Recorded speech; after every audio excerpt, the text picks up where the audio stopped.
Minus 20 seconds. 15 seconds. 10, 9, 8, 7, 6, 5, 4, 3, 2, 1, 0.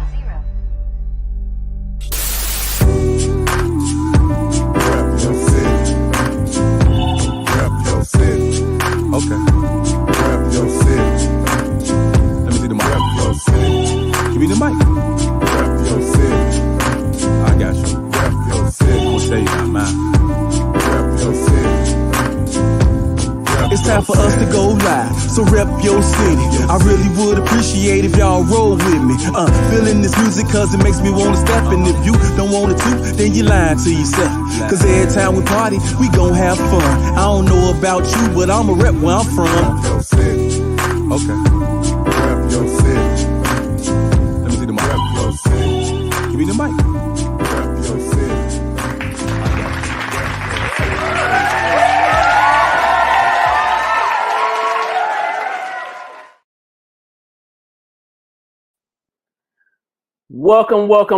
Welcome to the RYC Live Show this evening. This is Rep Your City Fresh Fridays, and my name is Artistic. I'm your host for tonight, as usual, and we're back with another fresh episode on Fresh Fridays. And as you all know, we have a special guest in the backstage area, but before I bring him out, I'd like to just encourage everyone to please subscribe to our YouTube channel. You can go to RYC Live on our YouTube platform and hit that subscribe button so that you can keep updated with our content that we're constantly putting out. Also, too, if you'd like to be a guest on a future show, make sure you send us an email to ryclive@yahoo.com. That's ryclive@yahoo.com, and someone from the team will be more than happy to get back with you to book you on a future show for a future date. All right. And if you like this content that you're, getting each and every Friday night, send us a monetary donation. That's on our Cash App at RYC Live, $sign RYC Live, right? Keep the program going. All right. Show some love for our guest tonight. We have a man. He is a man of many talents, specializing in as a DJ. He's an MC. He was a b-boy back in the days, and we're going to learn about some of the other current things that he has going on right now. Just an overall good guy, part of a group called Endangered Species. You know what I'm saying? So we're going to talk about that. We're going to really get into some in-depth, insight on his contributions and the contributions connected via him through other people here in Chicago. And that's what this platform is all about. Shine a little light and spotlighting some of our artists right here in our own hometown. So without further ado, I'd like to introduce my brother, the one and only brother DJ Bvax. And there he is. Welcome to the show, my brother. What's going on? Thank you for having me. I appreciate it. Yes, sir. Yes, sir. It's been a long time in coming, but we finally made it. Right.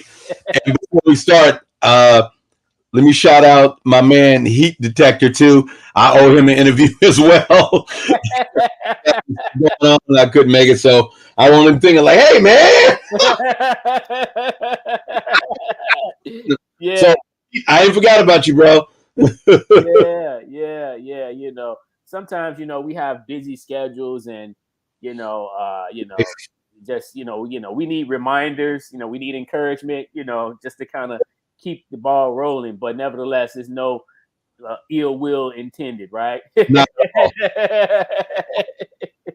all. I'm grateful for whenever anybody asks me to do anything, because there's a lot of people in the city. There's a lot of people that make music in the city and do things in the city. So opportunities, I don't want to say are far and in between, but everybody's got to get peace when they get their peace. So whenever somebody asks me to do something, I feel really like humbled and blessed by that. So that's what's up, man. Yeah.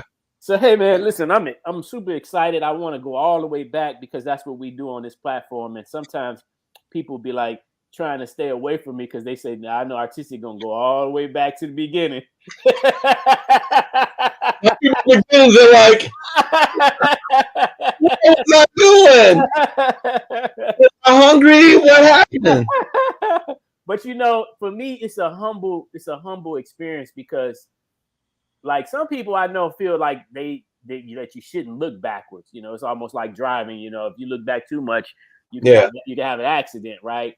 Yeah. But at sometimes, you need to kind of check out. Wait, what's going on? Let me go back here and check out and see. Because in order to understand your future, you got to understand your past. You do. And I don't think that some people understand the relevance of that and how important it is. And I know for me, because I'm into the archiving and historical aspect, I have to do a lot of looking back. Yeah. And it also helps me to understand the connection as to where we even are at right now and how we even got here from me looking back.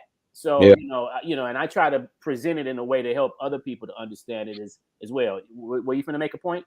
Yeah, I was going to say that's important too, man, because I've noticed, like, especially with celebrities, like whenever somebody like passes away or whatever, and then people want to start like bringing out all this old stuff and things they did, and here's a picture of Kobe with Michael Jackson, and just like it's like, man, where was this before? Right. Like, why are you bringing this up now? My friend Mike Bangles, DJ Shazam Bangles, he's really great, and you are too, and like bringing a lot of things from the past. Like, man, like look at this from 91 or 92. Like, here's something from the Bop Shop. Here's something from Lit X. Like, look at this, man. Like, because this is history. Yeah. Like, we need to see those things to understand where we come from. Yeah. Like, people just like, oh, well, I guess hip hop in Chicago started in 2004. Right. It didn't. Like, so those things are really important to see, man. Important to share with people who don't know, because it may seem like old pictures to some people, but to some other people, it's a lesson. It is. So and it's nothing like, especially if you were there, if you experienced it, it will definitely take you back, and that's the beauty behind history. History is memories, it's experiences. And so sometimes we have the tendency to forget what we've done. But when we see a picture or video or some kind of old artifact that joggles our memory, and we be like, oh, I forgot all about that, So and here's a good example of that. I was like cleaning up my room the other day, and I found a letter from the James Jordan Foundation, and it said in the letter, "Thank you, Bvax and the Endangered Species crew, for performing at the James Jordan Foundation. Love, Dolores Jordan." And I don't remember it. I don't remember the performance, man. And I'm just like, damn. Like, because we don't have any pictures of it, we don't have any video of it. But they sent us a letter though. This is when I was working with Nike and everything was connected. And they sent it to Nike, and Nike gave it to me. And I was just like, and I had it here. I like dug it up, and I'm like, what is this? Might have it around somewhere. I don't know. But I'll give that to you so you can put it in the museum. There you go. There you go. Yeah. And you know what? It's almost, some stuff is like a mystery.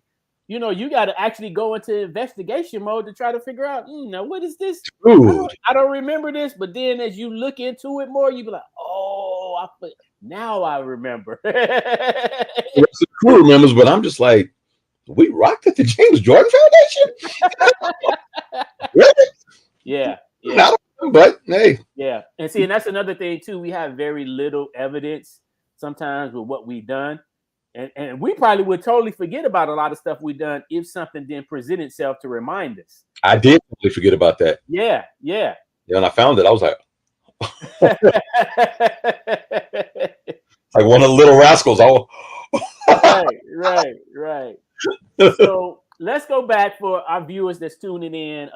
Shout out to everyone. Again, please share this broadcast to a friend, to a crew, or to a family member. For anybody that may be interested in learning about Bvax's history tonight, we're going to get into it. And what I like to do, because I always ask people what element that they start with first. For some, they may have started with more than one element when they got into hip hop. But for you, what was it? What element encouraged you to want to be a part of this culture? B-boying. It was the element that that drew me in completely. I know a lot of people like, oh yeah, first time I seen B Street or Breakin' or whatever. But for me, it was believe it or not, it was Soul Train. Okay. It was seeing like Ozone, aka Shabba-Doo from our city. You know, shout out to him. RIP too. But seeing him with the Lockers and seeing like Rerun on What's Happening, like seeing that was like that was an early foundation for me with b-boying. Like I was like locking like in the late 70s, just like they were. I mean, I was a kid, but I was locking. So by the time, you know, the 80s came, like floor moves, I learned from watching That's Incredible. Like the New York City Breakers on an episode of this show called That's Incredible. They were like, there's this art form from New York City called breakdancing. And, you know, these are the New York City Breakers, and they're going to battle the Rocksteady crew. And I was just like, what is this? And I was already into dance. I was already into martial arts. So those two combined was like, it was like heaven on earth. Like Rapper's Delight I had heard, liked the song. It was a cool song. You know, the message was cool, important song, kind of made things a little bit different. It was very, you know, get painted a different picture of like always not a party. Sometimes this is real. But seeing Rerun and Shabba-Doo and then seeing the New York City Breakers, all of those things connected. Like everything was athletic. Everything was almost like a floor ballet. You know, you could actually speak with your body, you know, and you didn't have to fight people. People were just like, because they were just like, nah, I don't want to really fight, but we definitely dance, even though some battles got really heated. Right. And, you know, I started to just learn it. And the first time I really learned how to break, like I could, you know, pop and lock, but trying to learn how to break, I like just sat on the ground because I didn't know where to go. And that's kind of the way I feel like that's the way it is with a lot of just hip hop experiences. Like you just sitting on the ground, you just sitting there, just like I'm just waiting for something to happen. Like, how come I'm not breaking right now? How come I'm not spinning on my back? How come this is not happening? Then I realized, you know, like most things in hip hop, is trial and tribulation, it's trial and error, it's pain, it's sacrifice, it's, you know, just keep on going nonstop until you get it right. You may hurt yourself, you may be mad at yourself, you may be ready to quit. You may be like, man, fuck this shit, this ain't it. But if you got that desire in you and you love it, you're gonna keep on going until, you know, you get it. And then once you get it, it's just kind of like, yeah, I remember the first time, like, I really learned how to do no-handed windmills. Like, and I know people have milestones in their lives. That was just like one of those things, because, you know, I had the windmills, and I was like, man, I wish I could do the no-handed ones. You know, I was seeing people, they was grabbing and doing the handcuffs. Yeah. I was like, man, I wish I could do that. Right. Oh, and there was this one dude I used to break with, this dude named Chris White. And for some reason, Chris had figured it out. And Chris was like, because, you know, this is when I lived in Mississippi, you know, before I moved back to Chicago. Old Southern white boy. And he was like, hey, man, all you got to do, man, when you get around, just act like you're doing a sit-up. And I was like, what? So I tried it. Sure enough, went up on my head and just kept going. And I was like, hurts. This is why I couldn't stop after that. Wow. But yeah, those were some of the things that, you know, that was the foundation of hip hop for me. I was buying vinyl records, taking them home, making, you know, tapes that we would break to. Maybe that might have been early signs of DJing. Hadn't started DJing just yet. And wasn't really rapping yet. You know, rapping didn't come along probably until like not probably, it did in the mid 90s. Okay. Yeah, like I really want to rap.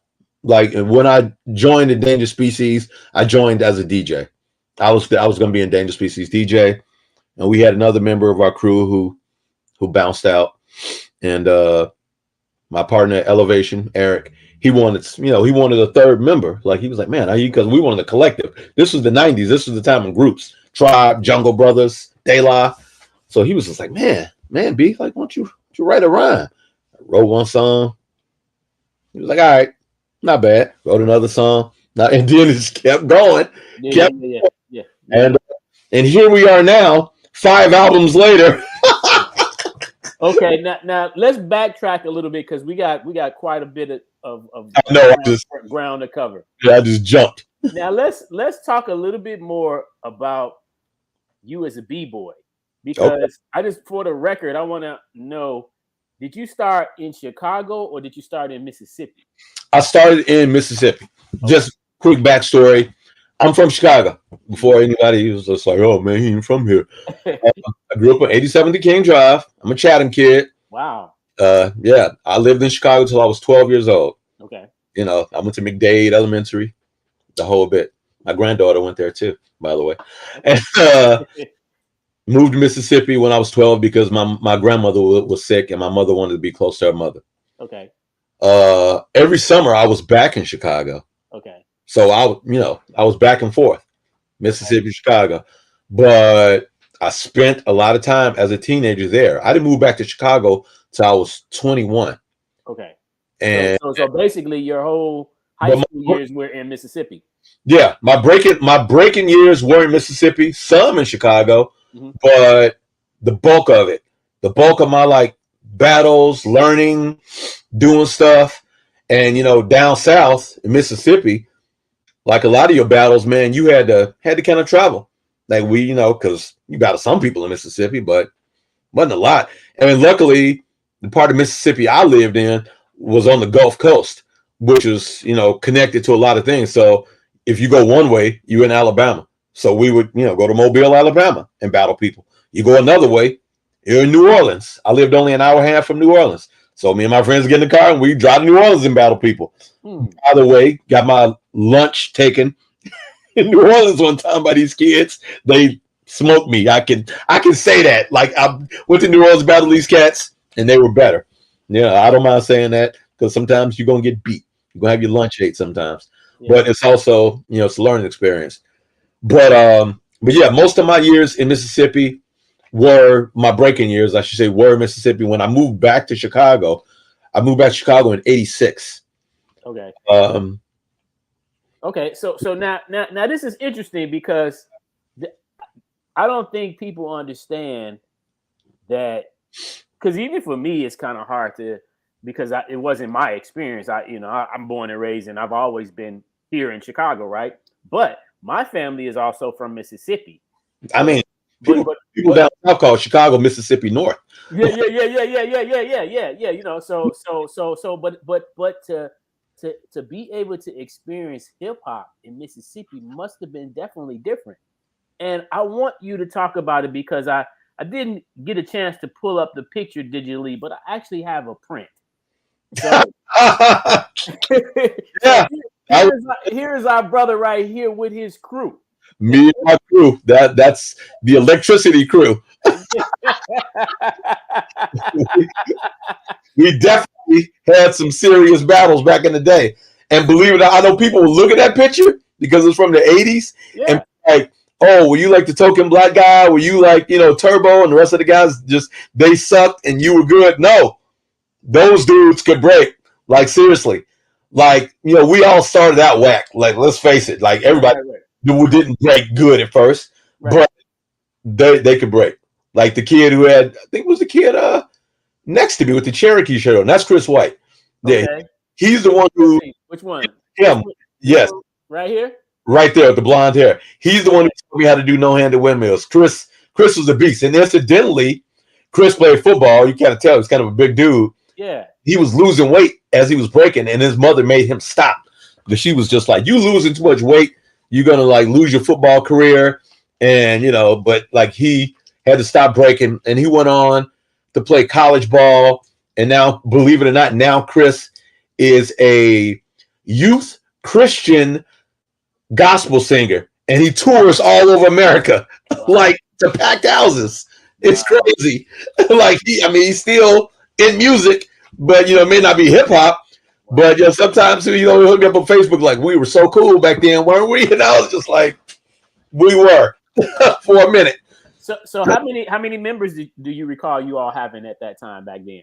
Back then it was us 5, and then Electricity changed a few times. Then we got my partner Wayne, my friend Pat, and another cat by the name of actually two Pats, two Patricks. Yeah, two Pats, Wayne. Yeah, so I guess in total 8 of us, because sometimes people would leave, and then that's how it was. Sometimes people like, yeah, I'm tired of breaking. I want to skateboard now, or I'm tired of breaking. I got a job. Yeah. So now let me ask you: was that your first crew, or did you have any other crews outside of that one in Mississippi? The crew that you see is the first crew. Okay, that was the original crew. Okay. Me, Chris, Bobby, Little Brian. I'm sorry, I forgot my friend Ryan. Ryan was part of it too, but Ryan kind of left pretty quick too. We had one battle with Ryan that we won. Well, actually, our first battle, and I don't know if he just got tired of it. I don't know why Ryan left. I forgot, but he we're still cool too. I talk to Ryan a lot still to this day, but he was just like, yeah, no, I'm not breaking anymore, and I was just like, all right. Okay. That's the way I was, man. Like whenever people decided to stop, it was like, all right. And I can tell you an interesting dynamic about that. Like I said, man, people look at that picture and they think like corny. It was places that we would go and it would be only black people there. And we'd walk in, be like, oh, somebody's supposed to battle like this, electro rock, whoever is supposed to battle electricity tonight. And, is electricity here? And I'm like, yeah, I'm in electricity. They're like, yeah, where's the rest of your crew? And I'm like, these dudes right here. And they were like, what? Yeah. It was lost, so because like Pascagoula is the high school I went to. And there was a small town next to it called Moss Point. And my high school was 80% white. Okay. And Moss Point was 80% black. So we went to battle this crew. I know this is such an 80s name called the Smurf Breakers. Oh, wow. And it was one of those things where it was kind of like, B Street is got a battle, blah, blah, blah. Without the name of the other crew in the B Street movie. Oh, Rocksteady? It was Rocksteady, yeah. Yeah. B Street Breakers got a battle. And everybody was just talking. Electricity is going to battle the Smurf Breakers. Man, Smurf Breakers better than y'all. No. They got white boys on their team. So when we went to go battle them, it was all black people there. And it was a hostile environment. I ain't gonna lie. Wow. And it was like we were going back and forth, like move for move, and they had the crowd on their side, so it was like a hard fought battle. But at the end, my friend Butch, the one who I'm behind with my hand on his shoulder, he ended up doing like crazy, super fast, no-handed windmills like into a head spin, which is normal these days. People air flares and right. But when he did that in 1983, people were like, oh, and we ended up walking out of there with the win. But I just remember like thinking we might get beat up tonight. So I know people think like, oh yeah, in Chicago, New York, Baltimore, like it was dangerous to break down there too.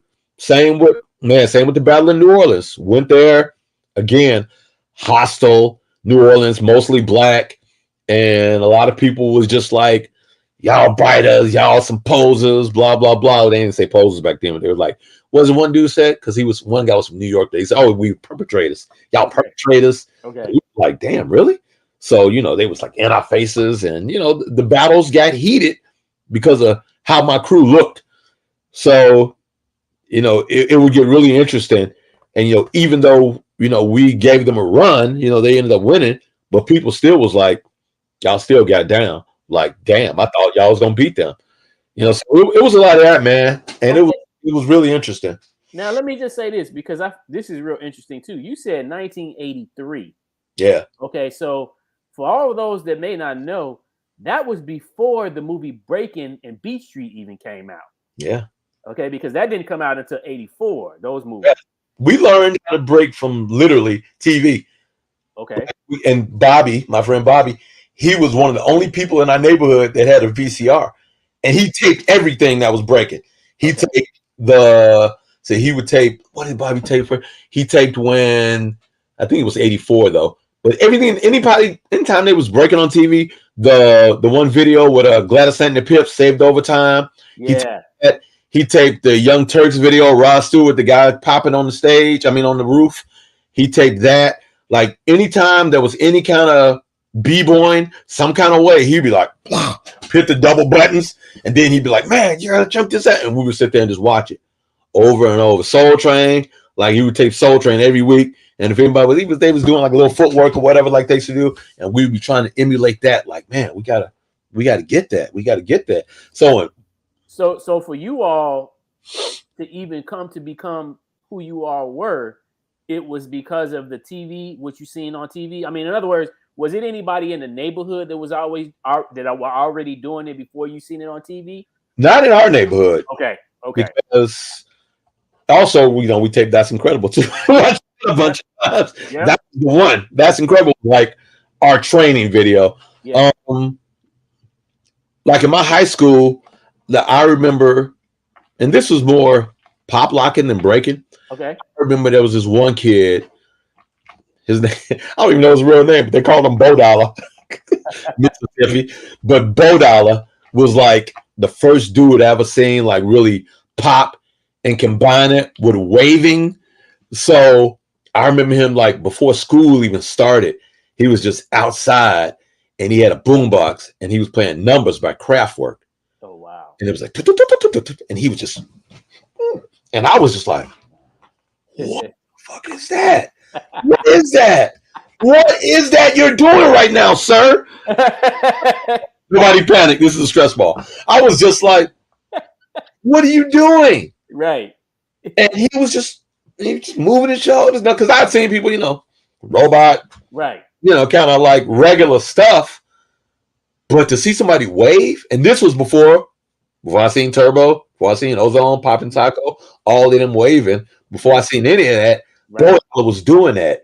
Him, and then there was this other kid named Philip Jones. And Philip was the first person I seen do the moonwalk.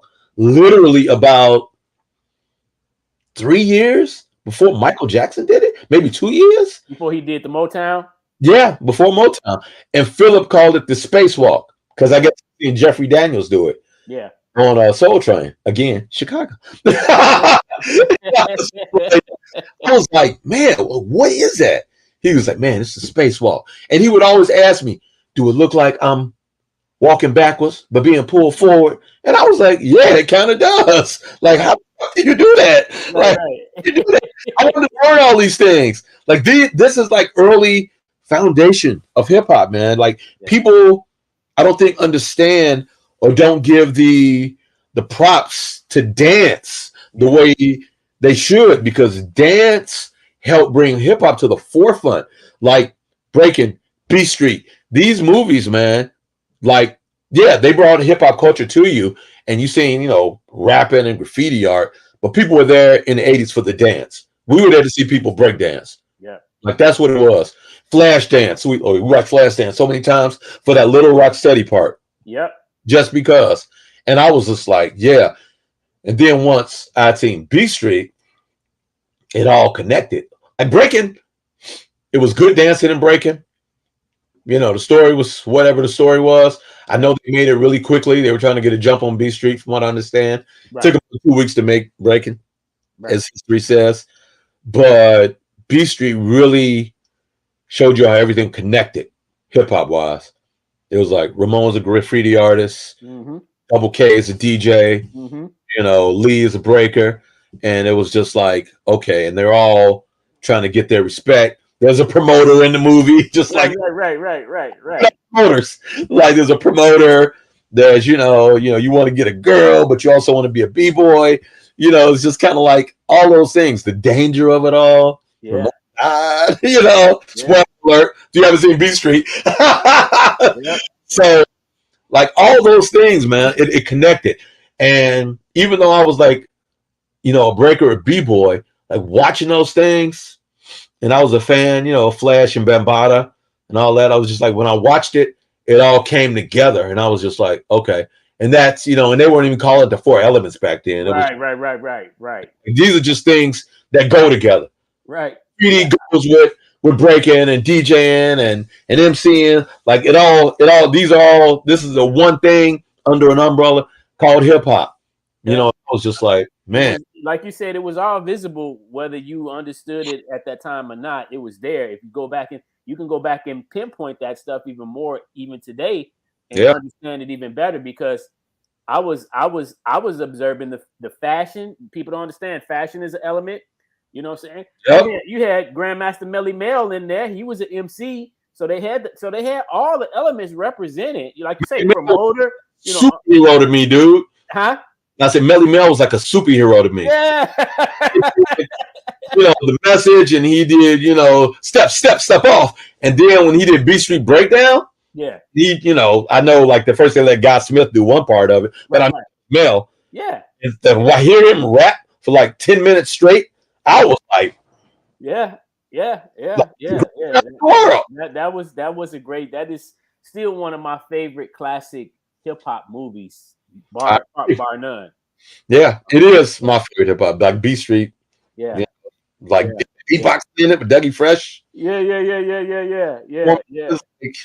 He's it, man. Like, oh, it's an 80s movie. I don't care. B Street is it. Like, if an alien came down and said, I want to learn about hip hop and the hip hop culture, watch B Street. Like, and you know, people were like, Wild Style was great. Right. But Wild Style really focused on graffiti more than anything else. And, you know, and I love them, and I would never compare the two because I'm not into the whole who's better. Right. But for me personally, and how I was moved and how I was just like raised and had a better understanding, it was B Street. And keep in mind, even though Wild Style was a movie that was not nationally released. That's what I was going to say. That's the difference. It wasn't the circulation wasn't as big as B Street. Like, I didn't see Wild Style probably till like 88. Right. Believe it or not, like on video. Right. And I would read about Wild Style in magazines and stuff. Right. But I was just like, I never seen it. And people would be like, really? You haven't seen Wild Style? I'm like, no. Where can I watch this film at?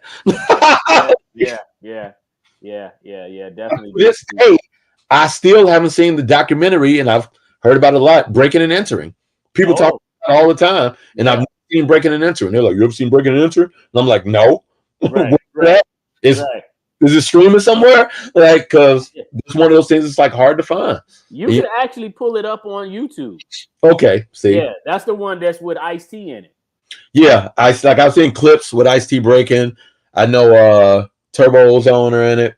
You know, so it's one of those things, but it was one of those things that just kind of flew under the radar. And living in the South, Mississippi South anyway, like maybe Atlanta or New Orleans might have been different, or even Miami, I might have caught those because those are major cities. But the town I lived in was a small town. It was close to big cities or big towns in the South, but you wasn't gonna see no breaking documentary. You wasn't gonna see, like, we were happy to see the pilot when it came on. Right. And same with Crush Groove. I mean, not Crush Groove, but Graffiti Rock. Yeah. Graffiti Rock came on. We was like, right. That was another videotape show that we was just like over and over, learning. Okay, so before we go on to the other elements, I want you to talk a little bit about this photo. I mean, the photo. Note the Japanese headband. That is very 80s-esque. That was actually Ryan right there with the red hair. I guess he did do another performance. Okay. But Converse on. Believe it or not, the pants I have on are actual kung fu pants. Okay. That was a pair of pants I used to practice martial arts in. Gotcha.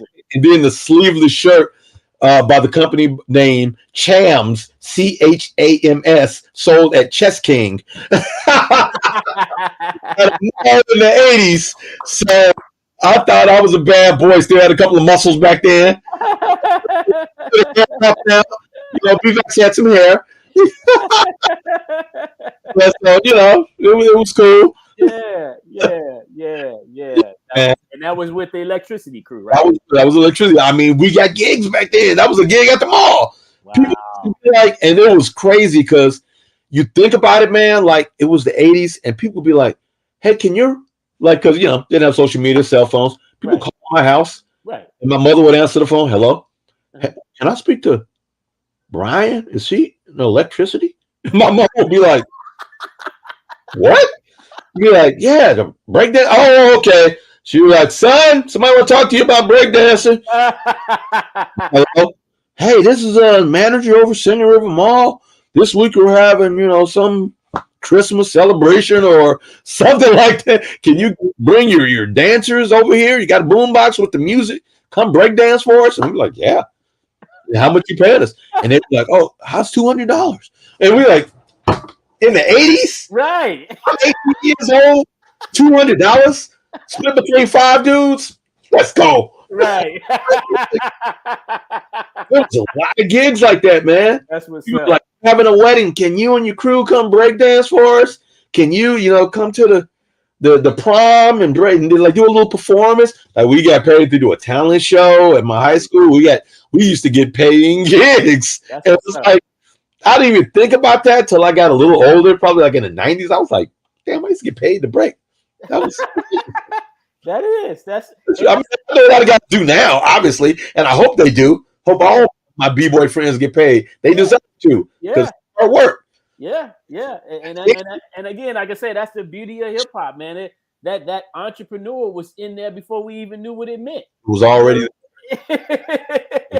there. Like I knew this was something that I wanted to continue on with. I was just kind of like, this is something I want to keep doing. Even when people stopped or didn't want to do it anymore or whatever, I was just like, man, like, I don't know what I was going to be doing in what capacity in hip hop. I don't know if I was going to be breaking for the rest of my life. Like, you know, like Crazy Legs did, or I know he retired a few years ago, but he's still involved. Right. Or just, you know, like Red Alert, still on the radio, like literally like 66 years old. Like, but I knew, I was just like, I'm going to be involved in hip hop for the rest of my life, some kind of way, whether it's collecting records or just making these tapes still. I didn't know, you know, how technology was going to evolve, but I knew that I was going to be involved. I knew it. Like, and here I am still. And no matter how many times I try to get out, they pull me right back in. Right. Every time. All right, my brother. Well, what we're going to do right now is we're going to take a quick commercial break. And when we come back, we'll pick up where we left off. Got to pay them bills. All right, man. Cool. Wanna fight once more, my style.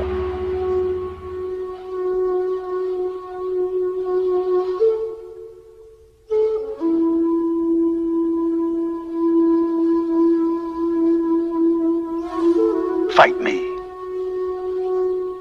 We came here to battle. Bruce Lee in the mix, right here, RYC Live. Tell me, I did not just beat him. You're pretty good.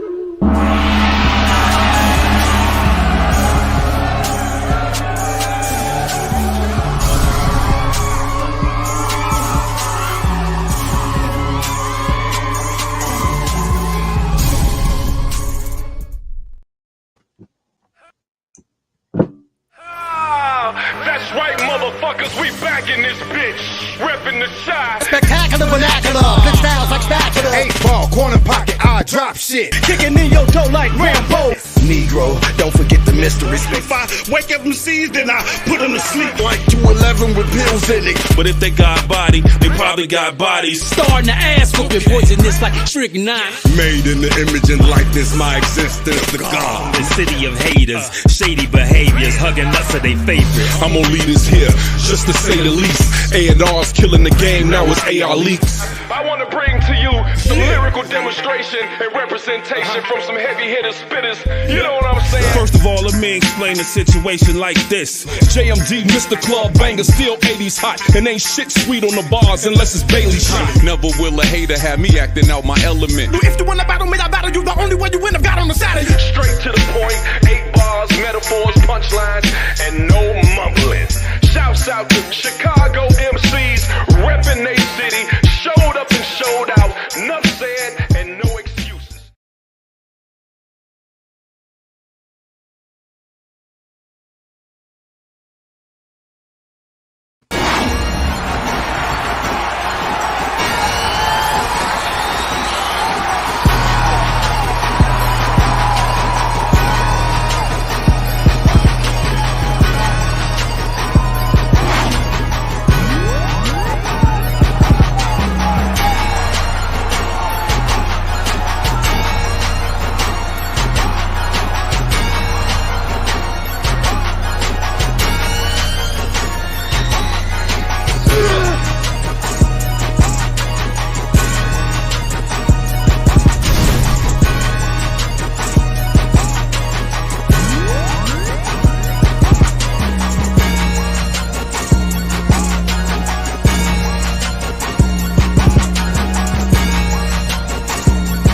If you want to see them, make sure they see you. Local to Global is a full-service film, video production, and marketing company that emphasizes on high-quality, brand-focused content to boost brand awareness through marketing, advertising, and broadcast media. Everyone has a story. Let us tell yours. We are Local to Global Production. Welcome back. My name is Artistic. I'm your host for tonight, and we got our man DJ Bvax in the building. Like, these are commercials. yeah. Like that. That's dope. That's dope. Thank you, man. Thank you. You know, hey, listen, we try to be professional, man. Like, I think sometimes people underestimate hip hop too when it comes to professionalism. They look at it from, you know, the perspective of street, rugged, raw, you know, gritty, grimy type of thing, and that's cool. But you know, as you mature and you got some years under your belt in the game, you got to have some type of professionalism as well. You really do. You know, I mean, look, like you just said, you guys were breaking and getting paid in the 80s. That's professionalism in the gate. Anytime you get paid to do something, you're a professional. We had routines. Yeah. Get up there and then we're like, no, we got a routine to a song.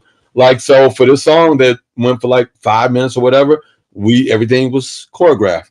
Yeah. Like I used to sit down and write down, we're gonna do this part, then we're gonna do this part, then after that we come up behind, do this, then that. But like, we actually sit down and choreograph moves. Thank you, man, for sharing that with me, because again, I think it's very important. Sometimes people be like, oh man, that's so old, man, I don't even want to talk about it. But it's very important. Those contributions because that's your foundation.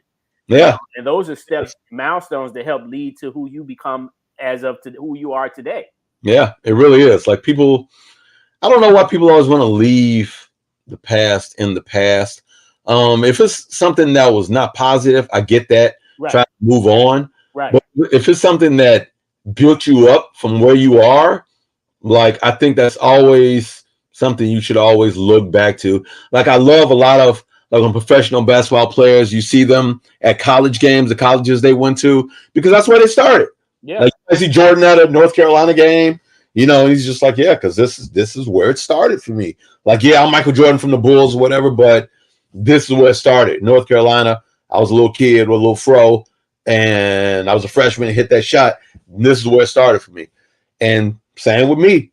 Like, yeah, I was a kid in Mississippi with a little fro and a Japanese headband. And yeah, my crew was an all-white crew, but that's where it started for me. Like, no matter what. And, you know, and we got a lot of our music from the radio, from videos. And I had this thing that I used to do where I would just like go to our local record shop, the Record Bar, and inside the mall, and I would buy vinyl. And I, buy like a Run DMC vinyl. And then if I seen something with an interesting cover, and I'm just like, yeah, man, I'm gonna buy this. And like, a lot of times it would be either this is really whack, or sometimes I'm like, oh man, I'm glad I bought this. Like, I remember when I bought Dr. Dre's Surgery, like, and people were like, what's that? And then, like, when he was with the World Class Wrecking Crew, and this is before they even had their album out. This is before he did the Turn Off the Lights on Michelle A. Like, I bought this song and I was just like, Dr. Dre's Surgery, what is this? Right. I got it home, and it sounded like Egyptian Lover to me, because and I looked on the back because I used to read the credits on the back, and I was like, oh, this guy's from LA, recorded in California, blah blah blah, and had this scratching in it, and Dr. Dre's and Surgery. I think that was him rapping on it. I was like, this is a cool song, I liked it, but who knew that same dude was going to be, known to be one of the greatest, not just hip hop producers ever. Mm-hmm. Andre Young, like, and I got, one of his first records on vinyl that I bought in Mississippi. Wow. Like, who distributed that record down there? How did it get down to Mississippi? And let me say something here. Okay. Because I know things are a little bit different in Chicago. Because like I said, I moved back in '86. Mm-hmm. and I know you asked me about my experience with hip hop in Mississippi. Mississippi, at least with me and people who are into hip hop, we were always willing to listen to things new, to try things new, to embrace acts because, you know, we didn't have anything. So if, you know, Rockberry Jam came out, LA Dream Team, we dug it. Mm-hmm. LL came out, you know, I Need a Beat, we dug it. You know, we bought that. You know, if, you know, Reckless came out with Ice-T, we dug it. Mm-hmm. You know, and that built a lot of foundation of not only me liking things outside of not just New York, but LA and in the South. When I got ready to move back to Chicago, like the first Southern hip hop I'd heard was Luke and Two Live Crew. Mm-hmm. One of my friends who lived there, he was actually from Miami. Okay. And he was excited. He was just like, there's a rap group from Miami called Two Live Crew. And it was Throw That D. And I got that too on vinyl. Had that green vinyl. It was like, throw that D, throw that D. And I was just like, this is funky, but you know, but I didn't care because I was just like, this is a cool song. And you know, and the Miami bass kind of like found its way into the Gulf Coast. So like a lot of things in Mississippi, Alabama, New Orleans, everybody was listening to bass music, but they were also listening to Houdini and Run DMC and the Beastie Boys and LL, you know, and I was just like, yeah, and Curtis Blow. And I was just like, yeah. So in my mind, you know, I was just like, yeah, man, if this is popping here, like here in the South, in little towns where I'm at, I can't wait to get back home. Like, I can't wait to get back to Chicago and get this hip hop on. Okay, so let's talk about that. You come back to Chicago. It's 1986. Run DMC drops the Raising Hell album. Check Out My Melody comes out by Rakim. I mean, now we're in the mid 80s and things are kind of changing, right? Kind of changing. Rap is starting to elevate now. Breaking is kind of dying down, right? And only for those, you know, select b-boys continue. And that's what happened to me. I let people talk me out of breaking. I should have kept breaking. Because in 86, when I came back, people were like, so, you know, what do you do? I was just like, yeah, I'm a break dancer. You know, we didn't call it really b-boying back then. Right. Like, oh, you still break? Yeah. And that's what we would say. You still doing that New York shit? And sometimes I would tell people, and they'd be like, let me see. And I would do some moves, and they're like, you can break. And then they'd be like, that's played out. That was it. And, it was kind of hard for me. I ain't gonna lie. Like, man, my first few years was hard in Chicago trying to discover, you know, hip hop. And just from like talking to yourself and Kingdom and some other people, now I realize that, you know, my tribe was out there. I just didn't know where y'all were at. I didn't know about the Blue Gargoyle and all that. Like, I didn't know about that. So had I known, I would have been right there. Right. I didn't know where to find it. So but it was weird because I would still go buy hip hop records. I would still go buy records. I would still, you know, like be looking for it. I would still have my tapes, have my PE tapes, have my Rakim tapes. And, you know, got here. And then I don't want to harp on this too long unless you got time. But I would, you know, I would be like, I would go out because, you know, I still like to dance, you know, and I was just like, okay, I can't really break in here, but, you know, be dancing, you know, some house music. I would go to Medusa's or I would go to, you know, some other clubs. And then, you know, I would just kind of walk up to the DJ like, hey, man, yeah, so you ever going to play like some rap? And I would, you know, they called it rap music back then. Right. Just like rap. You don't play that New York shit. We only play house music, bro. And I was just like, all right. And I kind of knew what house music was. Kind of like different to me because it just sounded like long instrumentals. Like nobody's singing. Some had some songs, but, you know, there was like a lot of words, jack your body. And, you know, at first I was kind of like, I don't know if I like house music like that. Right. I'm going to love it. Right. Before any house people come after me. Like, I'm going to love it. I play house in a lot of my sets now too. But at first I was like strictly a hip hop dude. And like I just, you know, kind of like still buy my hip hop records because I wanted to still hear rap music. So I would bring them home. And my cousin, who lived right below us, he had a turntable connected to a tape deck. So I would go down there, record it onto a tape, you know, put my record up, and then, you know, have my Walkman so I could listen to my album. And then I remember one time I bought the Beastie Boys album. And I had seen the Beastie Boys already. I'd already seen the Raising Hell tour in Mobile, Alabama before I moved back to Chicago. So I was a big Run DMC fan already. Like some of my friends told me they didn't get into Run DMC until Raising Hell. I was already into them. Yeah. King of Rock, I was like, what? What? What are you talking about? And they were like, I don't heard of Run DMC. Like, people told me they didn't care about Run DMC. Right. Like, I actually had one of my friends, my very good friends, tell me, yeah, and we were comparing stories, and he was like, yeah, man, I didn't really care about Run DMC. It was all house music for me. I went to Whitney Young, and I graduated in '86, and I was like, fuck them niggas. Like, I was just like, wow.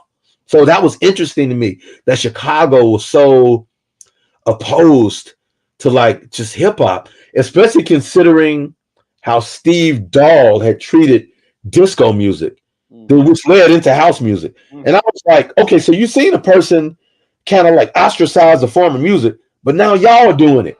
Like, so it was different for me. I was just like, this is weird. So the dynamic was weird. So, you know, long story short, after all that, one night I was in my room on 53rd in Honorary, because I moved back to Inglewood when I moved back to Chicago. Okay. Inglewood was a little different in 86, changed in 88, 89, and we all know why.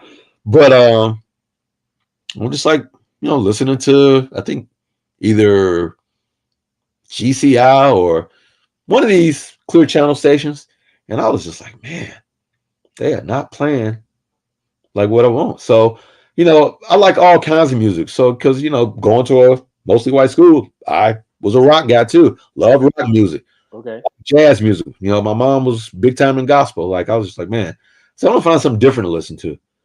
So I started turning the dial.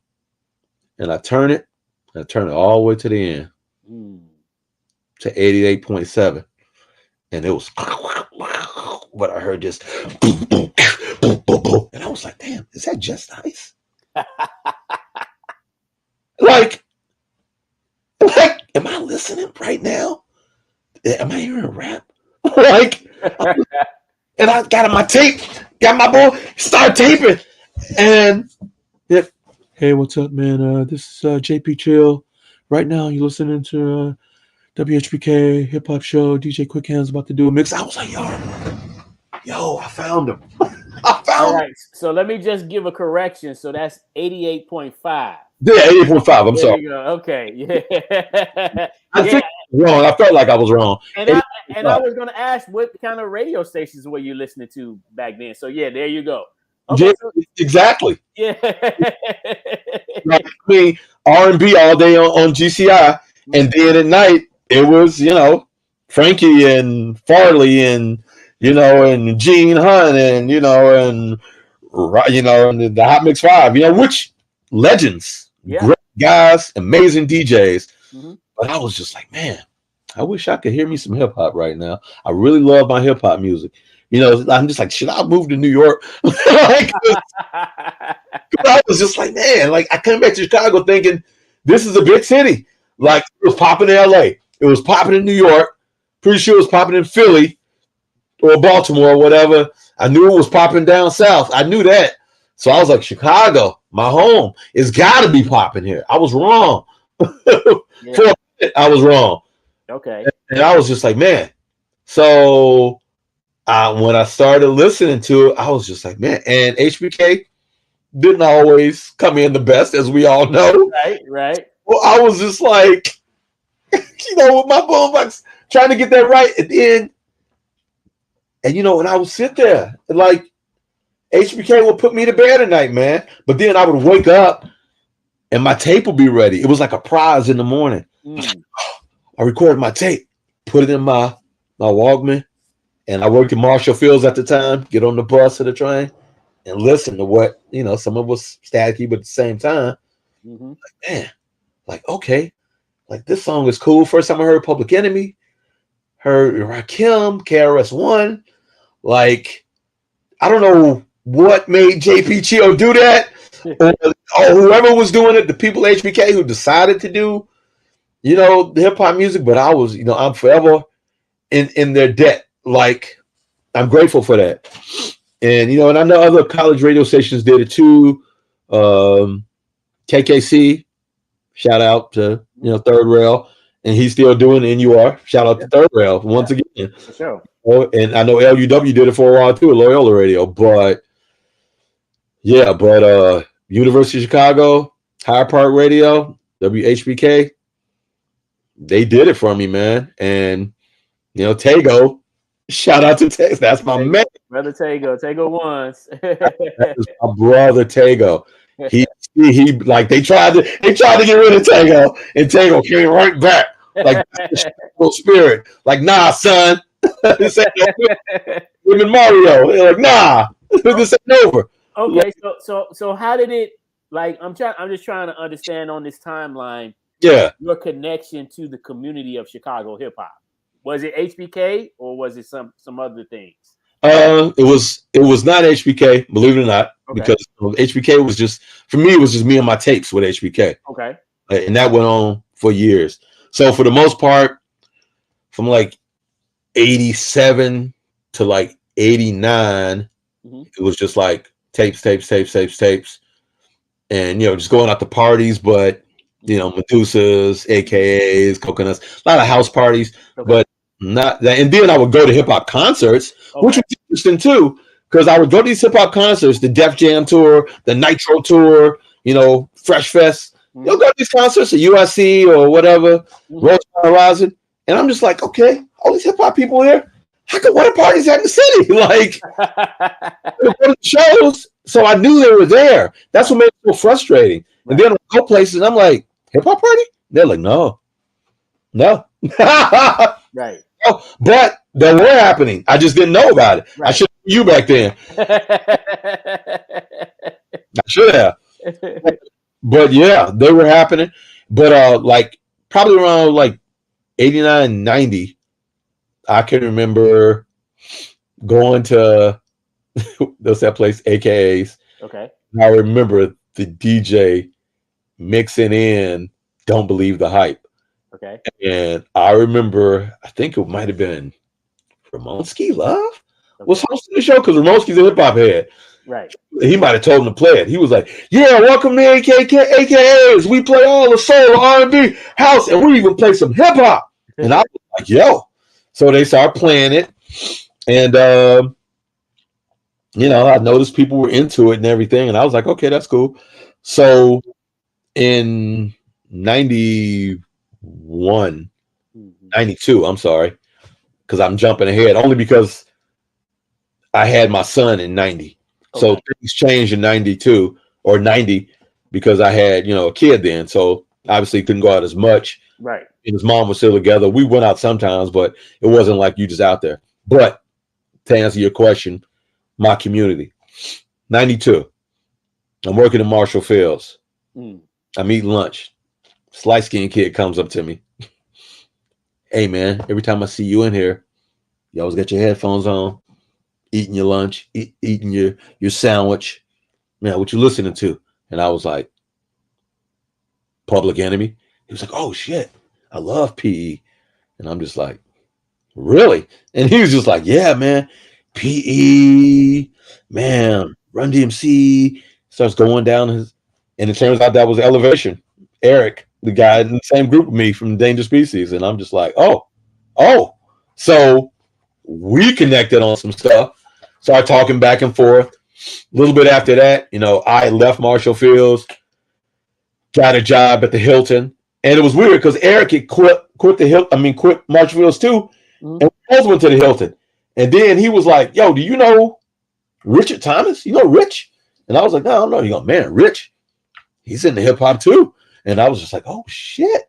So me, Eric, and Rich, we started going to shows together. We would, you know, before we became officially Endangered Species, we would just, you know, you'd see us all together all the time.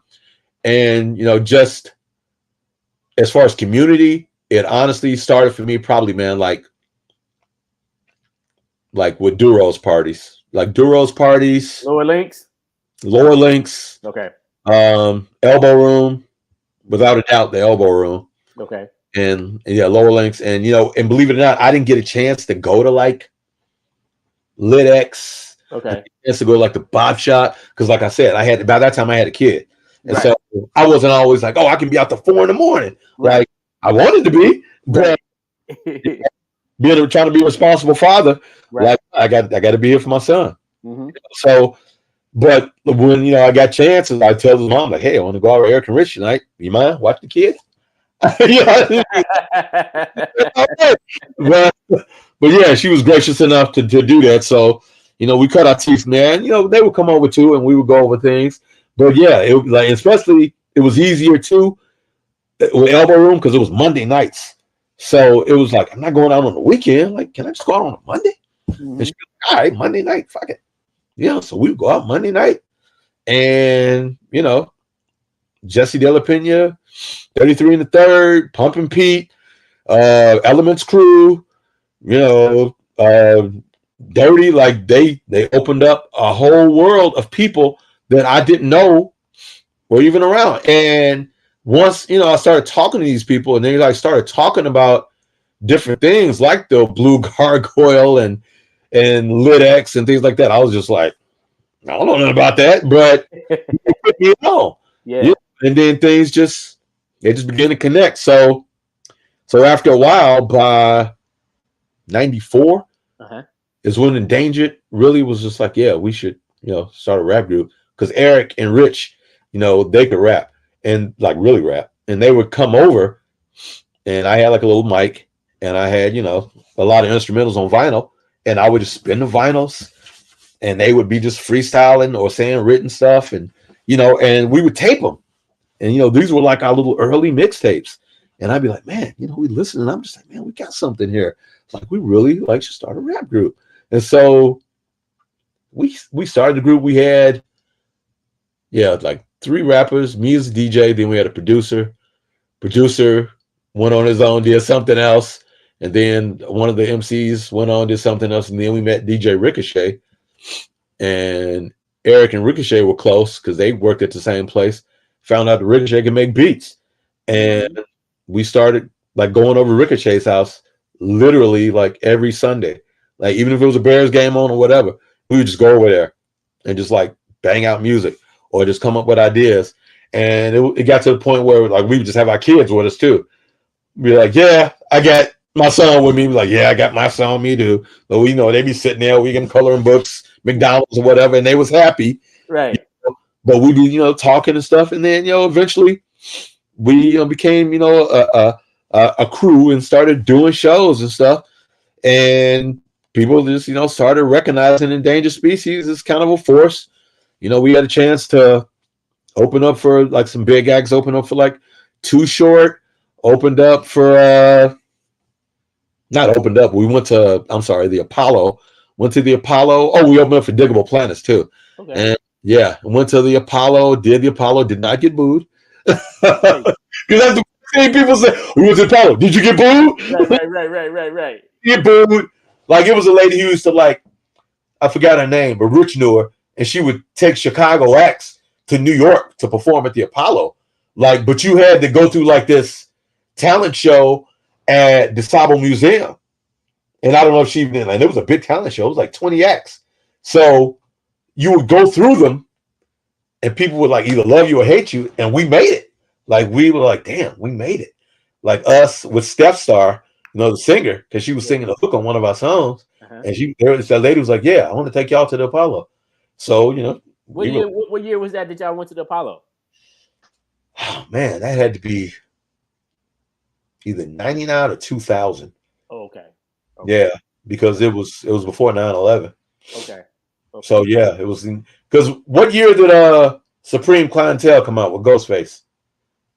That's a good question. Yeah, because I remember it just came out and we were listening to that album on the bus. We were like, hey, Supreme Clientele, this is the shit. Like we were on our way to New York listening to that album. And we went there, and it was like I'll never forget. It was like a Wednesday night, And I didn't know they shot the Apollo on Wednesdays, and ours didn't get televised. But I remember going there, and we was in Harlem, like it was like sacred ground, walking around Harlem, and it was still back in the day because people still had DVDs and videotapes. Yeah. I want to buy this movie, and I'm like, man, I want to buy the movie. He'd be like, I got flicks, like. And I remember buying a mixtape out of there, which I still have like a gang of like New York mixtapes: Kid Capri, Brucey B, Lord Finesse. Like I got like a lot of New York that I bought in the '90s. But yeah, we got there, and I remember this dude like really terrifying me because he was like, "Yeah, man, I know you probably have watched the Apollo on TV because people get booed," and I'm like, "Yeah." I said, "Y'all probably don't boo people that much." He was like, "Shit." To get in. He goes, "We come here every week just to boo niggas." And I was like, "No." And then he was like, "Where you from?" I was like, "We're from Chicago." And in the '90s, Chicago, New York, the Bulls, the Knicks, the Yankees, the Sox, the Rangers, the Blackhawks. It was like the Giants and the Bears. It was this competition house hip hop. It was New York and Chicago was always in it. Yeah. They were like, "Oh, you from Chicago, man?" We were like, "Damn, yeah, booed tonight, y'all." Yeah. So we went up there, and I don't know how we pulled it off because we didn't have time to do the entire song. They were like, "Y'all only have, I think, because the song was about 5 minutes long, like 3 verses and some hooks.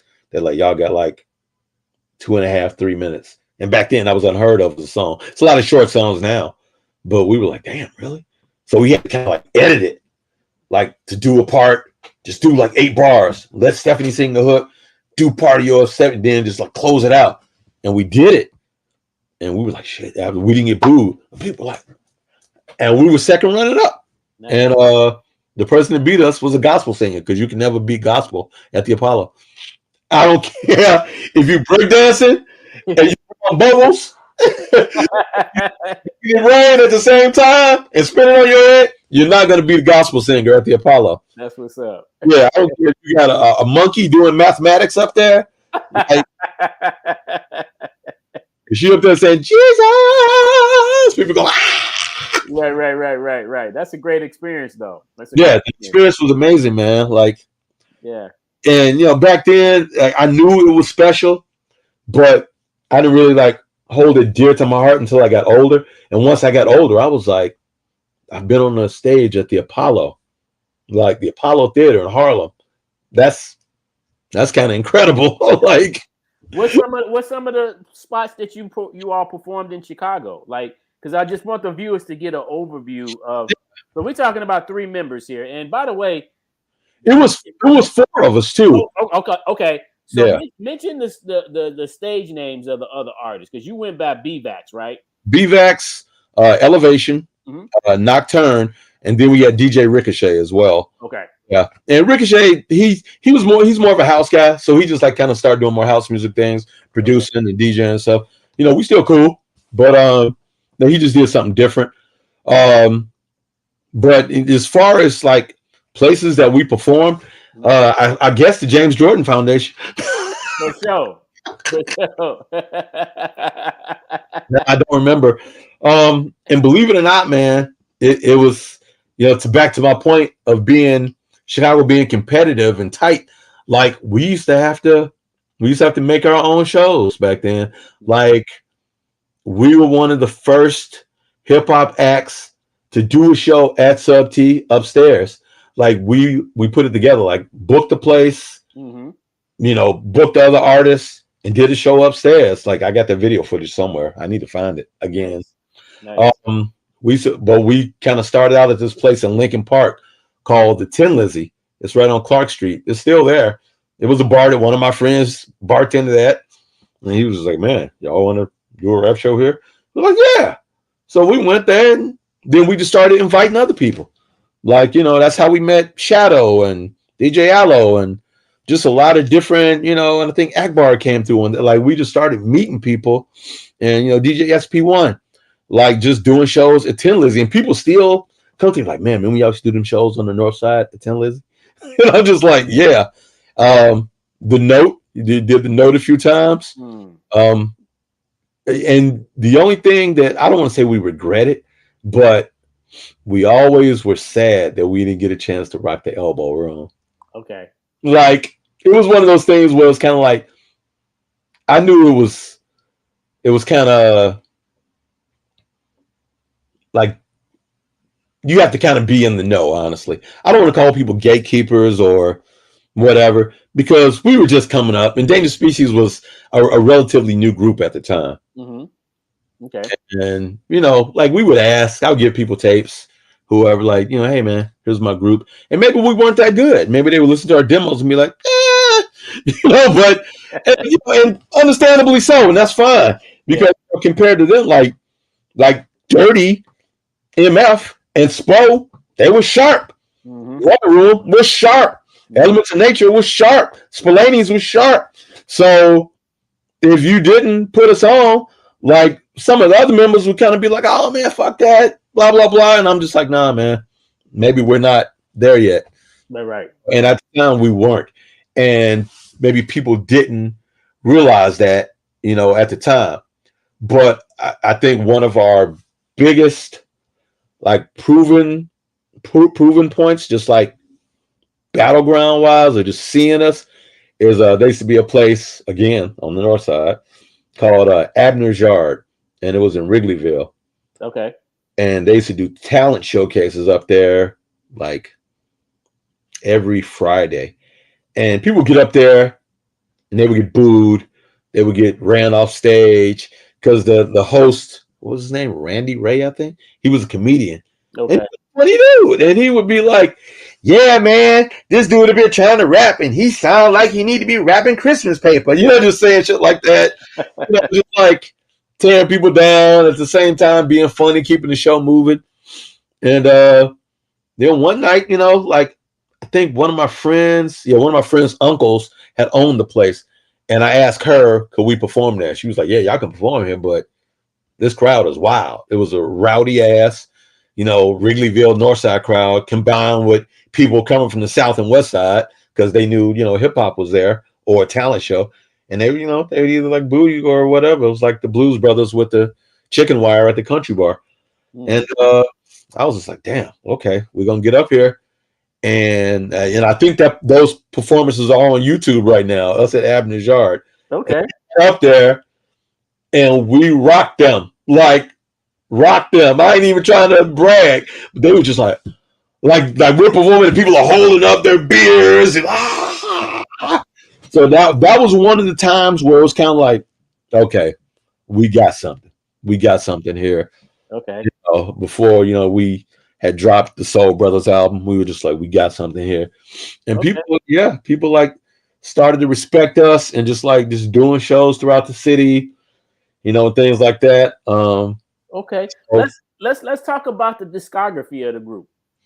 The discography of the group is funny because like after we did Soul Brothers, like we did a lot of shows, and like I said, Ricochet decided he wanted to do more house music.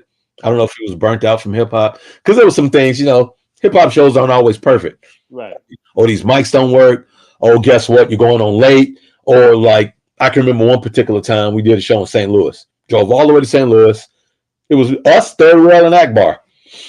And Akbar and them, they were really there to see them, honestly, because Akbar is Akbar. Right. We got up there performing. And then the dude just like out of nowhere, like whispers to me, yeah, man, this got to be our last song because we like, on this time constraint. So you guys didn't get a chance to perform? Well, I'm on stage. No, we got a chance to perform, but it was like song and a half. I'm like telling other guys, yo, this is it.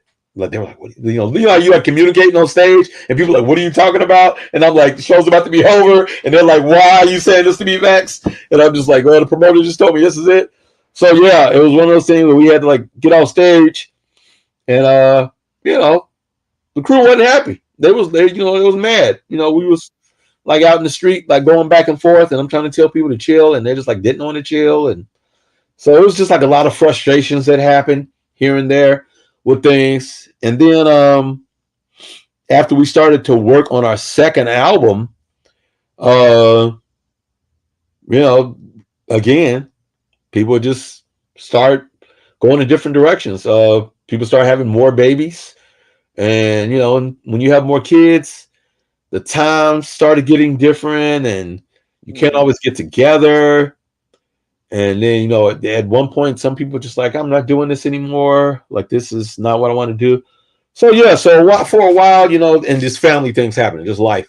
So for a while, it was kind of like, all right, everybody was kind of like in this holding pattern.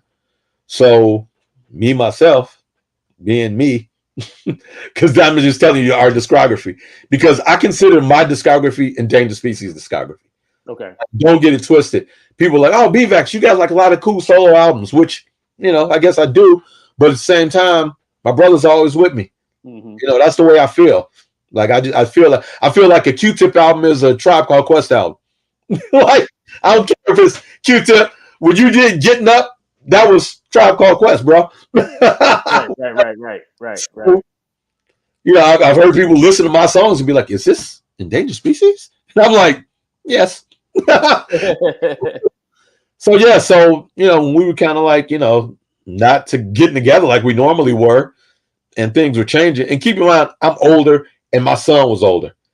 So as my son is getting older, like if he's 10 or 11, he's more independent. I don't have to, coddle him. Nocturne and Elevation, they're having smaller children because by this time they were married, and they had babies, so they had to be with their babies, and I got that.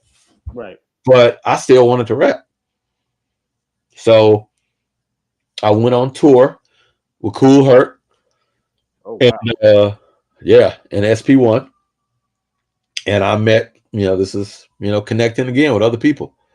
I met the Dynamic Vibrations, Wes Restless, Mechanic, Mad Adam, and I don't remember Alan's rap name. Sorry, Alan.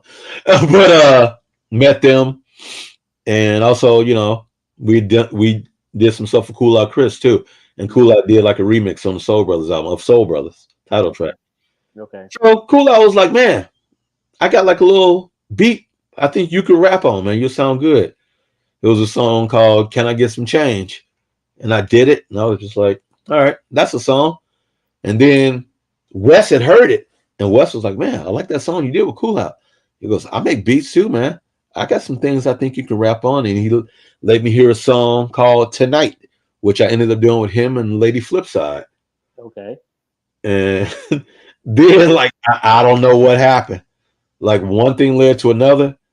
I wrote one song, then I wrote another song, then I wrote another. And by the time I looked up, I was like, damn, I got a whole album here. And that is how Sensory Overload, my first album, appeared. And at first it was kind of like, I made this album, and it was like, all right, I made an album. It's cool. It's not bad. Like, a lot of people are like, man, I really like Sensory Overload. Cool. But at this point, people are clamoring for another album. People are like, yo, when you gonna make another album? And I'm just like, I don't know. Like, seriously, I was just like, I don't know. I was just like, I don't know. It was like, man, you got to make another album. And I'm just like, all right, maybe. They're like, no, not maybe. Make another album. So I'm trying to think about how B-Boy Summer even came about. Yeah, I know how it came about. This is exactly how B-Boy Summer, which is a lot of people tell me that's their favorite Bvax album, B-Boy Summer. 2012, I was working at Nike, and Nike decided to close and remodel a store. However, I didn't know at the time Nike was actually letting everybody go. So, because I worked at Nike for like 18 years, literally. Okay. And they were just like, yeah, we're going to like, restructure, remodel. But really, it was just their way of getting rid of people who were paid well. And, we were like, oh, we're going to come back. And they're like, yeah, you come back. They call us back. But that summer, I was like, man, I got the whole summer free. I was like, man. So I started, hanging out with my boy, Mike Specs, Moneybags, aka Moneybags. I did a show at Alternatives up north, and Mike Specs was like, man, I got beats. Like, you should come by. Came by, recorded a couple of joints with Mike, and I was just like, man, like, okay. And then, of course, Cool Out got involved. And Cool Out, you know, because me and Cool Out had already worked twice on Soul Brothers and Sensory. And he was like, man, I got these too. And I was like, all right. And but the like I think the catalyst, which started really making me want to put together B-Boy Summer as a solid project, was when I started recording with DJ Allo. Okay. Like when I started recording with Allo, like it's not that, you know, Allo he's great, but he's not that he was worse or better than anybody else. Because it was just something about his beats that like spoke to me. Real B-boyish, hard drums, kind of, you know, sped up. The tempos were there, and like I could hear myself rhyming on his beats. Like I was like, yeah, I can hear myself. You know, you can hear yourself on these beats, like them. And I started just having like these conceptual ideas. Mm-hmm. I started conceptualizing music. That's, you know, I got with Kenny Keys, like I got this idea for this song. Then got with Fifth Element. I was like, Fifth, I know you can do this song because I got an idea for this song, like the Rebirth of Cool, and I know you're just the guy. You do like cool, jazzy, soulful music. And then, you know, and then Allo gave me the beat for Film School, which became, you know, a more popular song for me. Like every time I do a show, people are like, you got to do the movie song. You got to do Film School. And like that's became my Billie Jean. I do the show without doing Film School. They're like, no, you must do Film School. And Film School like came out of nowhere. Like Allo gave me the beat, and I was listening to it, and I was just like, man, I like that beat. I've always, you know, because he sampled the Jacksons. It's great to be here because I am a Michael Jackson stan, and I was just like, man, I love this. And I know Biggie used it on Benjamin's, but the way he flipped it was a little bit different. And I was like, man, I like this. So I got home, and I was sitting there, and I'm a big movie guy, and I had just like a whole bunch of movies in front of me. Like I didn't know what to watch, and they were just like DVDs were everywhere. And I just looked, and I was just like, man, I should just write a song about movies. I was just like, a Film School. And as soon as I like wrote my first line, a couple of lines, I just started getting quotes from movies. You had me at a low, the best in show. He's so money he doesn't even know. Made him an offer that he can't refuse. I see more sex in the city than Samantha shoes. You know, so it just, and it went. And then, and I was like, I have to end this in a spectacular fashion.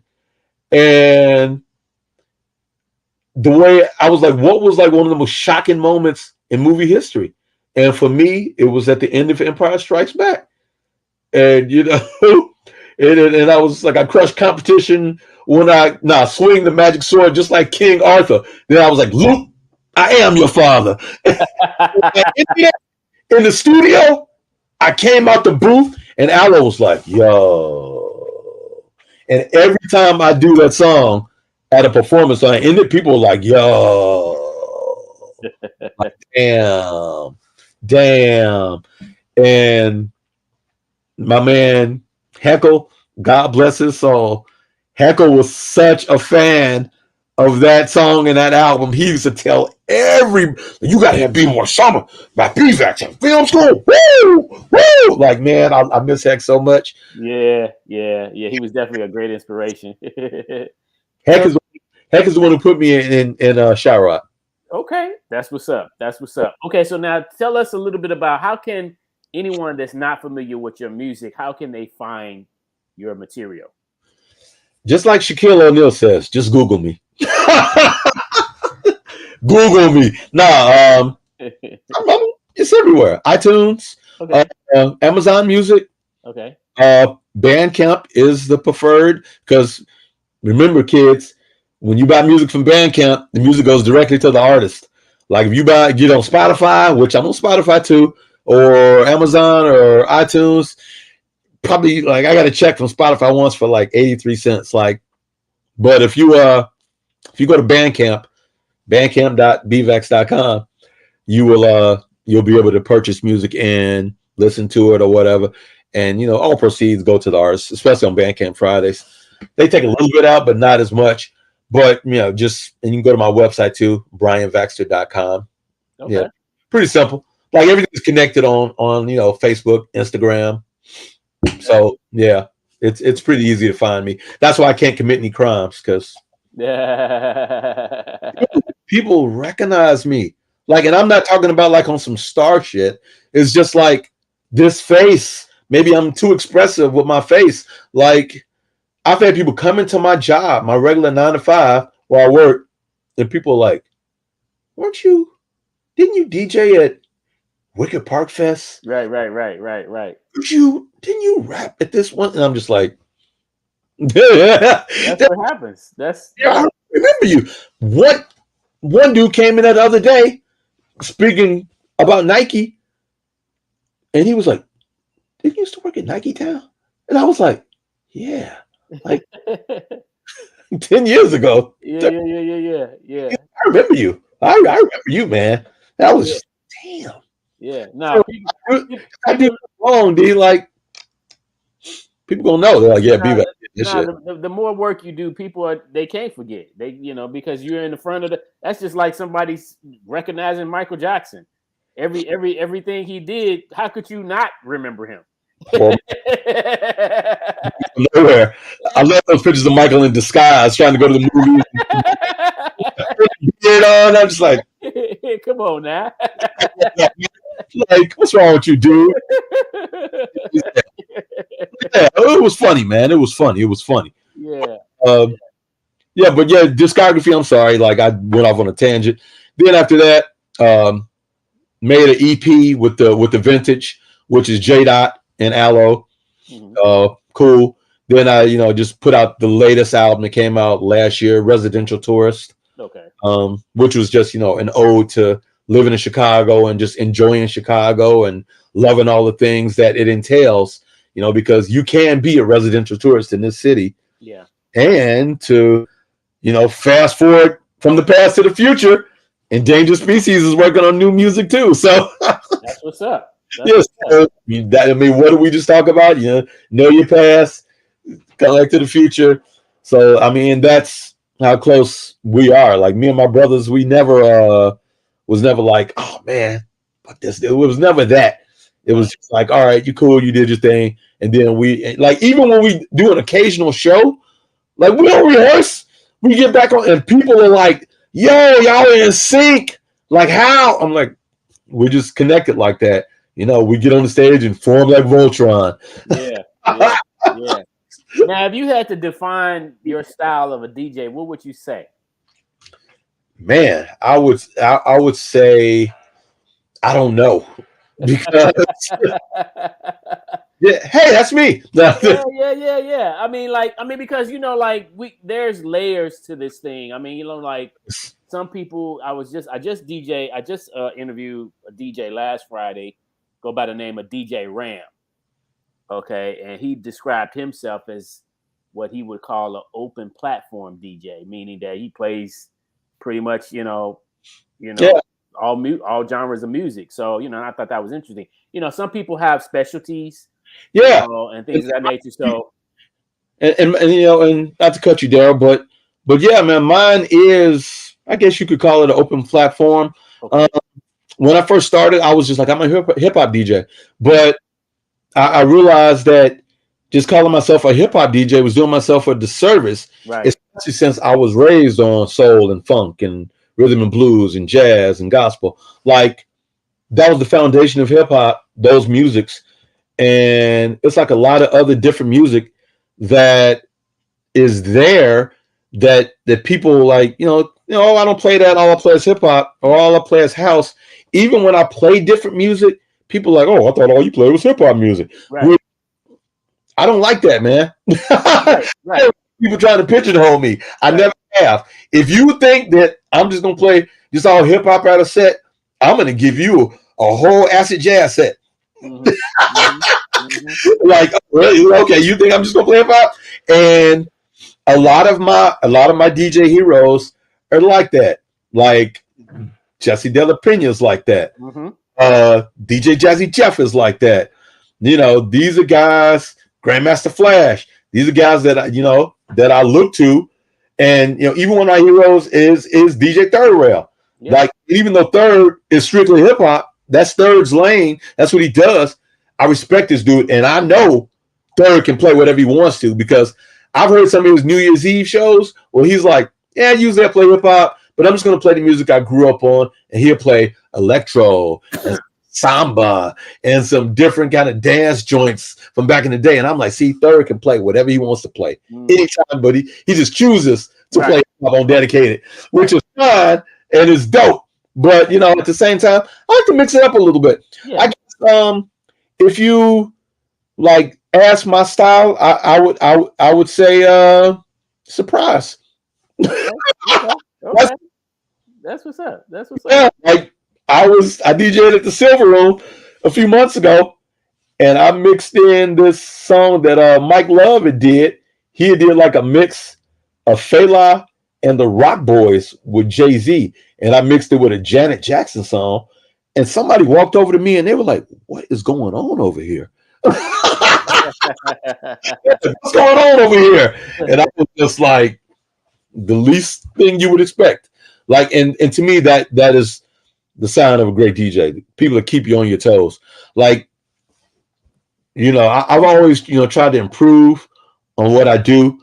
Like, I know I'm not the best hip hop DJ.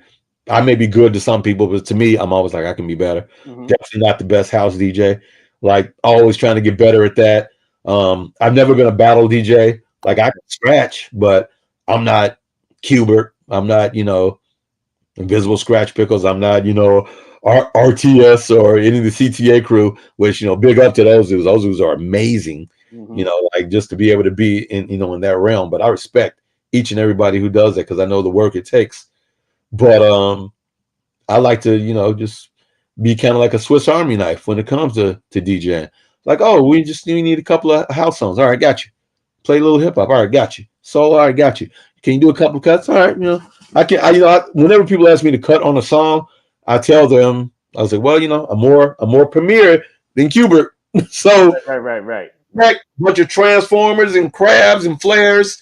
Like, you're gonna get, a couple of rhythm scratches. You're gonna get some Jam Master Jay, because Jay, is who inspired me to DJ.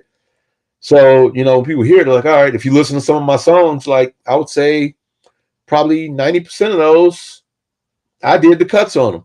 Like, yeah, I mean, Allo did some on B-Boy Summer, but a lot of them, that was me. And people are like, who did the cuts on? Blah, blah, blah. I'm like, me. Because I don't know if you've seen my music video before this. Yeah, I did those cuts. Somebody was just like, was that really you doing those? I was just like, yeah. Right. And it's like, I didn't know you could do that. Yeah. Yeah, it's an interesting dynamic, man. And, like, I'm always watching different people to do different things.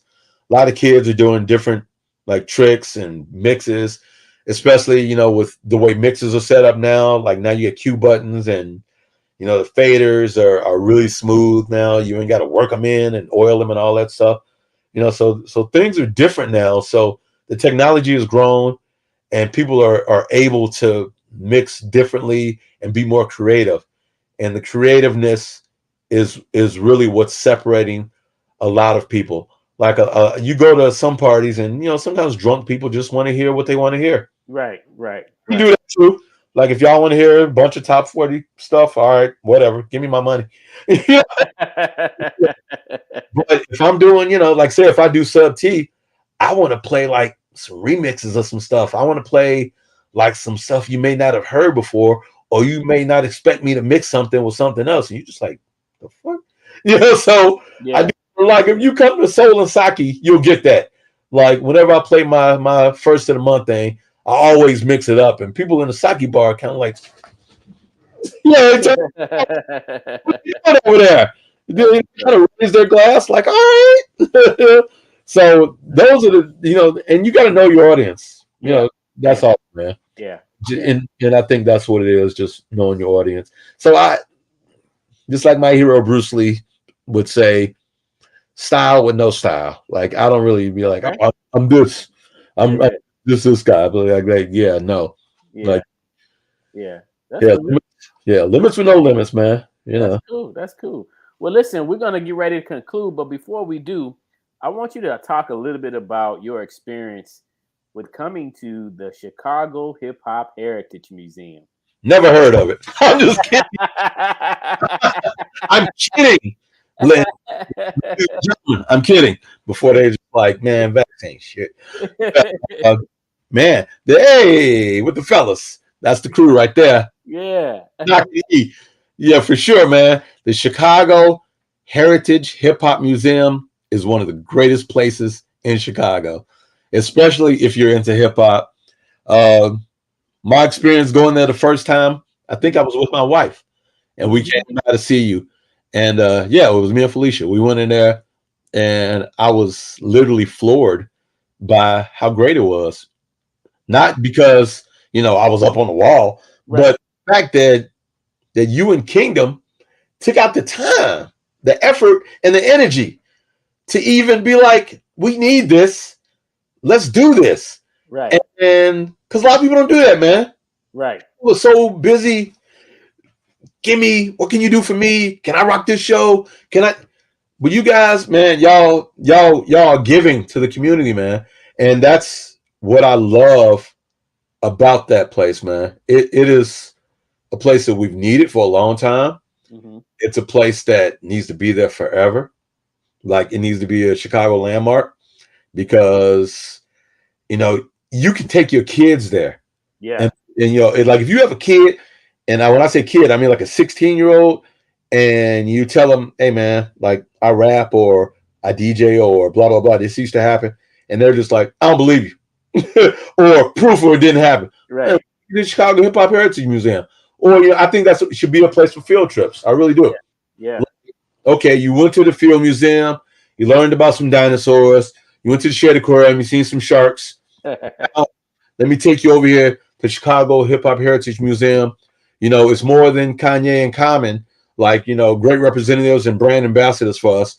But at the same time, you need to learn about Juice and Ant 13 and D.A. Smart.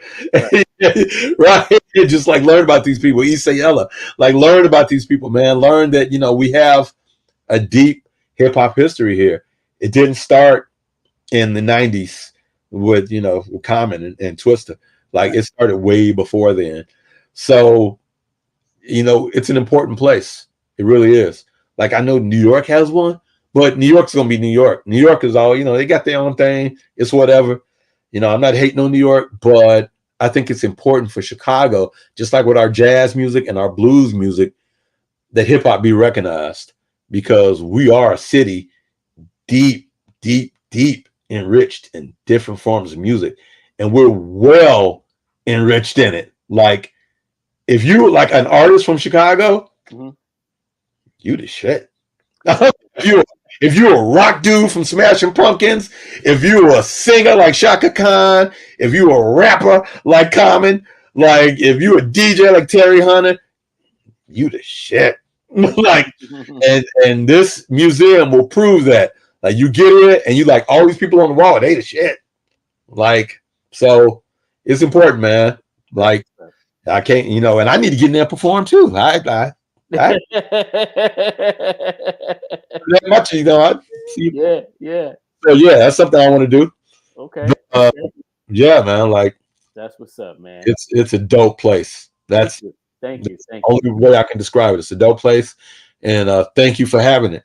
Yes, sir. Yes, sir. Appreciate it, man. Like, hats off to you, brother. Because nobody else doing that.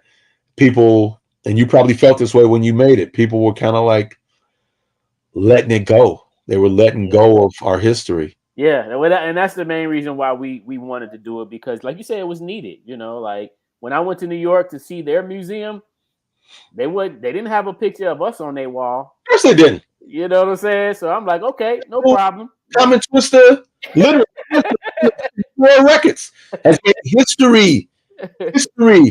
Common is the EGOT winner. Kanye, several Grammys and other artists, but they're like, Chicago. It's just like, nah, man. No, recognize. Right. Recognize what this is. Right.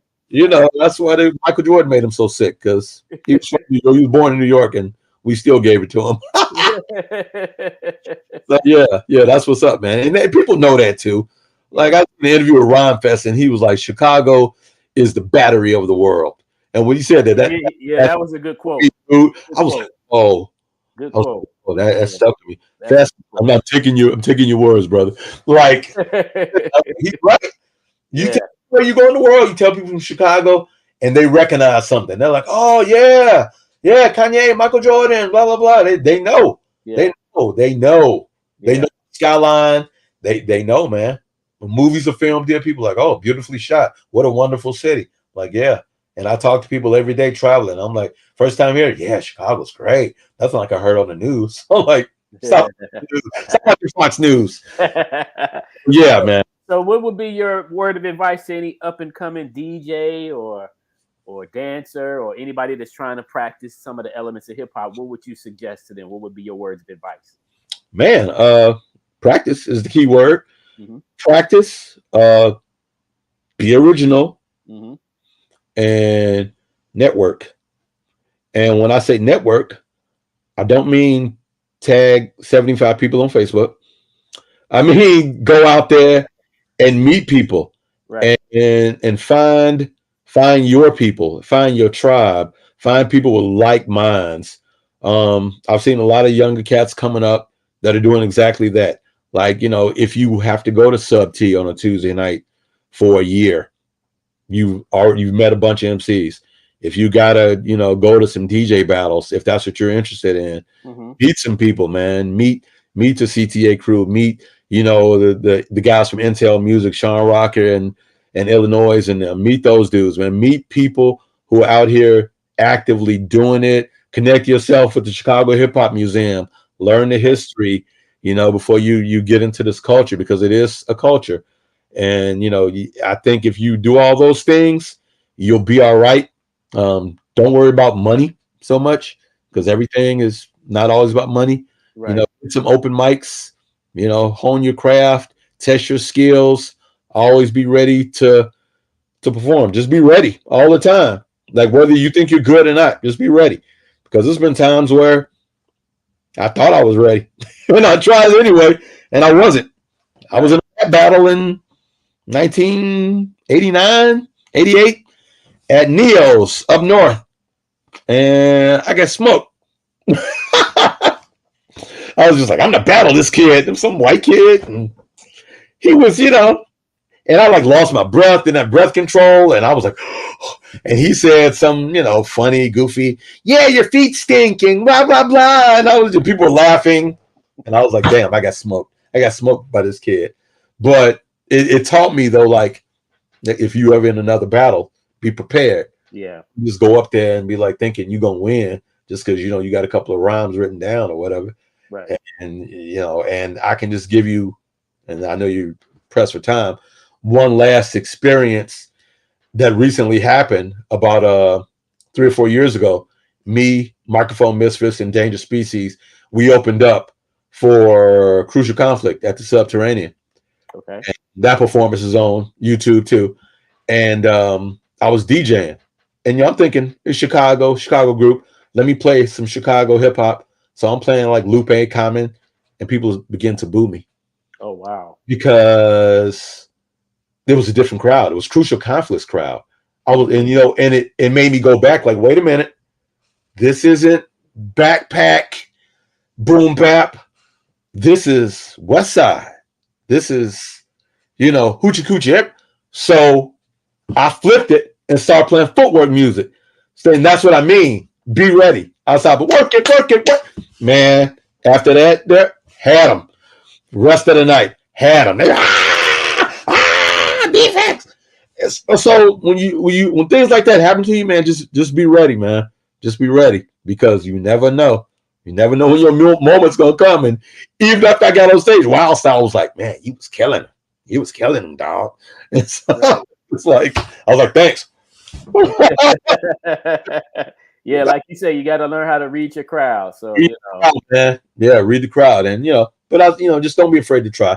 That's all, because our art is your art. If you new at doing this is nothing new. Don't feel intimidated if you see Juice rapping. You're like, holy shit, Juice! Like, because Juice has been doing this for 30 years. Mm-hmm. Of course, he's sharp as an axe. Like, right. Well, you're not gonna be Juice first time out, right. But 15 years, you could be close.